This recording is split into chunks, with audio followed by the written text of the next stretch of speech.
السلام علیکم ورحمۃ اللہ وبرکاتہ۔ محترم عزیزوں اور دوستو، حج و عمرے کے مخصوص اعمال و افعال ادا کرنے کے بعد حلق یا قصر کروانا ہوتا ہے۔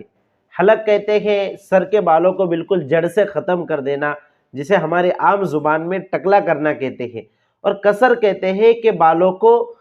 کم کرنا، انگلی کے ایک تہائی حصے کے بقدر، ایک پورے کے بقدر بالوں کو کم کرنا۔ اگر کسی کے بال زیادہ لمبے ہیں تو اس کو قصر کی بھی اجازت ہے، لیکن حلق کرنا یہ مردوں کے لیے افضل ہے۔ عورتوں کے لیے بہرحال قصر ہی ہوتا ہے کہ انہیں اپنے سر کے بالوں کو نیچے سے پکڑ کر ایک انگلی کے ایک پورے کے بقدر، انگلی کے ایک تہائی حصے کے بقدر انہیں پکڑ کر بالوں کو کاٹنا ہوتا ہے، لیکن مردوں کے لیے حلق افضل ہے قصر کے بالمقابل۔ اب یہاں پر ایک سوال یہ ہے کہ کیا کوئی شخص جو حج کے لیے گیا ہوا ہے یا عمرہ کرنے کے لیے گیا ہوا ہے اور اب اس کا حلق کا نمبر آ چکا ہے، یعنی حلق اور قصر کرنے سے پہلے کے جتنے بھی اعمال و افعال ہیں اس نے سب ادا کر لیے ہیں، اب اسے حلق کروانا ہے اور احرام سے باہر نکلنا ہے، تو کیا ایسا شخص خود اپنے ہاتھ سے اپنے سر کا حلق کر سکتا ہے؟ کیا ایسا شخص خود اپنے ہاتھ سے اپنے سر کا قصر کر سکتا ہے؟ یا پھر دو حاجی ہے یا دو معتمر ہے، دو عمرہ کرنے والے شخص ہیں،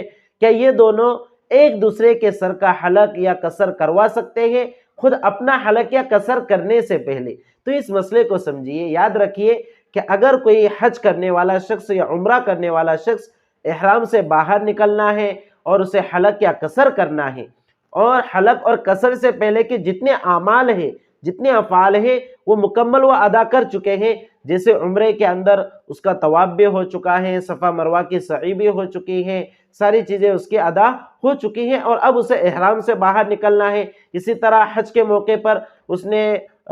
رمی بھی کر لی ہے، اسی طرح اس کی قربانی بھی ہو چکی ہے، اب اسے حلق کر کے احرام سے باہر نکلنا ہے۔ تو ایسی دونوں صورتوں میں اگر یہ حج کرنے والا شخص یا عمرہ کرنے والا شخص اپنے ہاتھوں سے خود اپنے سر کا حلق کروا لیتے ہیں یا اپنے ہاتھوں سے خود اپنے سر کا قصر کروا لیتے ہیں تو یہ ان کے لیے جائز ہے۔ ایسا کرنے کی وجہ سے ان کے اوپر کوئی دم لازم نہیں ہوگا، کوئی دم دینا ان کے لیے ضروری نہیں ہوگا، اور کوئی گناہ اس میں نہیں ہے۔ اسی طرح اگر دو لوگ ہیں اور دونوں ایک دوسرے کے سر کا حلق کرتے ہیں یا دونوں ایک دوسرے کے سر کا قصر کرتے ہیں تو یہ بھی جائز ہے، اس میں بھی کوئی حرج نہیں ہے۔ جیسے اگر ایک شخص پہلے دوسرے